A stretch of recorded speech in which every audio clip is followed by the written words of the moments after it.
Mukesh Ambani has set the clock. Jio platform, telecom arm of the group, will go public by mid-2026. 10 months remain and the market is buzzing. Will this be India's biggest wealth creation opportunity or the toughest reality check for investors? In this video, we will answer, क्या holding company जियो platforms के apps वाकई मुनाफा कमा रहे हैं या अभी भी असली प्रॉफिट अर्नर टेलीकॉम ही है? क्या प्राइवेट इक्विटी इन्वेस्टर्स ने जियो से सचमुच सोने की चिड़िया पकड़ी है when Facebook, Google, KKR and many others invested in 2020, या सिर्फ ठीक ठाक रिटर्न मिलने की उम्मीद है आईपीओ से एग्जिट करके? रिलायंस जियो इन्फोकॉम के पास यूजर्स और सब्सक्राइबर्स ज्यादा हैं, एयरटेल ज्यादा पैसा अर्न करता है पर सब्सक्राइबर। तो असली विजेता कौन है और यह असली विजेता कौन बनेगा? क्या जियो के प्रॉफिट मार्जिन्स अब रुकने के कगार में है और क्या मार्जिन सैचुरेटेड हो गए हैं? Let's answer this question in 4 simple slides. Let's first look at the ownership structure. Reliance industries limited,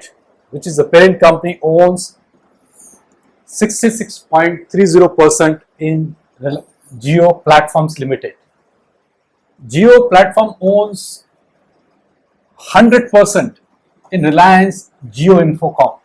Now this is the telecom subsidiary.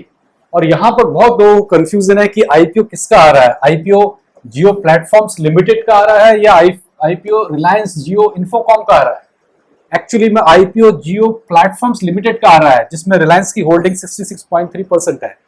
Infocom जो टेलीकॉम आर्म है वो 100% सब्सिडरी है जियो प्लेटफॉर्म्स लिमिटेड की। और जियो प्लेटफॉर्म्स बाकी और भी काफी धंधे करता है अपार्ट फ्रॉम टेलीकॉम। सो ये एक कॉर्पोरेट स्ट्रक्चर है, ओनरशिप स्ट्रक्चर है। Reliance holding in Jio platforms limited and Jio platforms step down subsidiary Reliance Jio Infocom जो टेलीकॉम का धंधा करे। So why this complicated structure? Jio platforms limited यानी जेपीएल साल 2019 में बनी थी और एक होल्डिंग कंपनी के रूप में, ताकि रिलायंस की सारी डिजिटल और टेलीकॉम एसेट्स एक जगह आ जाए। इसमें आता है रिलायंस जियो इन्फोकॉम जो असली टेलीकॉम ऑपरेटर है, मोबाइल ब्रॉडबैंड और 5G देने वाला। साथ ही जियो सिनेमा है, जियो टीवी है जैसे एप्स हैं, और fibre, data centre, tech investment भी है इसमें। डेट। अब सवाल ये है, इतना कॉम्प्लिकेटेड स्ट्रक्चर क्यों बनाया गया? सिंपल रीजन, जियो इन्फोकॉम पर था बहुत सारा डेट, क्योंकि 4G और 5G पर काफी इन्वेस्टमेंट हुई थी। जब सब कुछ शिफ्ट हुआ जियो प्लेटफॉर्म में, तो रिलायंस ने इन्वेस्टर को दिखाया एक cleaner, debt light digital ecosystem. इसी वजह से मेटा, गूगल और केकेआर जैसे बड़े ग्लोबल टेक प्लेयर्स ने इन्वेस्ट किया जियो प्लेटफॉर्म्स लिमिटेड, जो बहुत एक एसेट लाइट मॉडल है। और 2020 की पेंडेमिक के बीच में रिलायंस ने इसी स्ट्रक्चर की वजह से रेज किए थे $20 बिलियन। तो असली स्टोरी सिर्फ टेलीकॉम की नहीं है, ये इंडिया के पूरे डिजिटल इकोसिस्टम की स्टोरी है जो अनफोल्ड होगी आने वाले दिनों। हमने अभी सिर्फ टेलीकॉम ही देखा है और वहां पर हमने स्केल देखा है। And another important thing to note is that जो जियो प्लेटफॉर्म्स का रेवेन्यू है 75% आ रहा है रिलायंस जियो इन्फोकॉम से। और अगर हम देखें नेट प्रॉफिट, तो 90% नेट प्रॉफिट जियो इन्फोकॉम से आ रहा है। सो टुडे लार्जली जियो प्लेटफॉर्म्स में टेलीकॉम वेंचर ही है, और जो बाकी इसमें आते हैं जैसे जियो सिनेमा हो गया या जियो टीवी हो गया या फाइबर हो गया या डेटा सेंटर हो गया या टेक इन्वेस्टमेंट हो गई, उसका शेयर अभी बहुत कम है। मतलब अगर देखा जाए तो 25% रेवेन्यू में शेयर आ रहा है और 10% प्रॉफिट में आ रहा है।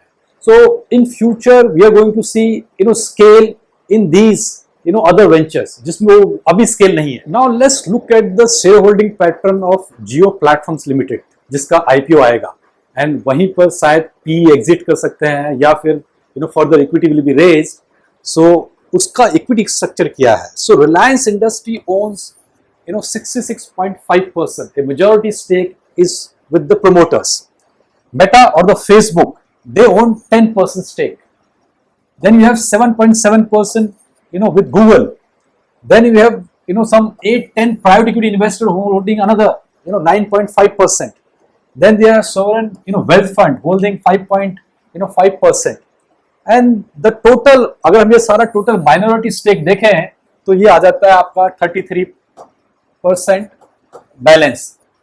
तो इसी में या तो एग्जिट होगा और या फर्दर इक्विटी रेज होगा। सो ये है overall equity structure of Jio platforms. Now the question comes, because all these players have invested in 2020, so have they really made money, or have they really made good money in Jio platform? So PE investors normally invest for 6 to 7 years. ये सबको पता है market में, because उनकी investment long term होती है. सो ज्यादातर investment जियो platform में 2020 में आई थी. सो एग्जिट का सही विंडो आता है 2026-27 आईपीओ के आसपास ही. नाउ इन 2020 जियो प्लेटफॉर्म की वैल्यूएशन लगभग 50 बिलियन थी, जिसमें इन सब ने इन्वेस्ट किया. अब 2026 में आईपीओ में इसकी वैल्यूएशन का एस्टिमेट आ रहा है 100 बिलियन प्लस, और कुछ रिपोर्ट कह रहे हैं 135 बिलियन तक जा सकती है. मतलब इन्वेस्टर्स के लिए 2 to 3x का रिटर्न है. अगर हम प्राइवेट इक्विटी इन्वेस्टर्स देखें तो इनने 2 से 3x रिटर्न बनाया है इन्वेस्ट करके लास्ट 5-6 साल में. मोतीलाल ओसवाल ने जियो प्लेटफॉर्म का इंटरप्राइज वैल्यू एस्टिमेट किया around 151 billion US dollar. Morgan Stanley का एस्टिमेट है 133 बिलियन यूएस डॉलर. सिटी का है 135 बिलियन, और बैंक ऑफ अमेरिका है 127 बिलियन का वैल्यूएशन. ना ग्लोबल पी वर्ल्ड में अगर देखा जाए 2 to 3x इन 6 ईयर अच्छा है, बट नॉट ग्रेट. ये रफली 15 से 20% का आईआरआर बनता है. सो कई funds high growth tech bets में 25% ज्यादा आईआरआर बनाते हैं. सो जियो प्लेटफॉर्म ने इन्वेस्टर को सेफ और लार्ज स्केल रिटर्न दिए हैं, लेकिन एग्रेसिव टेक पी बेंचमार्क से कंपेयर करें तो ये बहुत मॉडरेट रिटर्न लग सकता है. तो investors should look at the kind of return this company has made for P investors in the last 5-6 years. Now let's come to the performance of the operating company, Reliance Jio Infocomm, customer base, ARPU and the data traffic. और ये 5 साल का data है. First let's look at customer base which is in millions. So FY21 में 426 million, मतलब 42 करोड़, 41 करोड़, 43 करोड़, 48 करोड़, 48 करोड़. तो अगर देखें तो जरा सी स्टैग्नेशन दिख रही है in terms of the subscriber base. अगर हम एवरेज रेवेन्यू पर सब्सक्राइबर देखें और पर मंथ देखें तो 21 का तो डेटा नहीं था, तो 167 रुपीज रिलायंस जियो इन्फोकॉम कमा रहा है पर सब्सक्राइबर से पर मंथ में.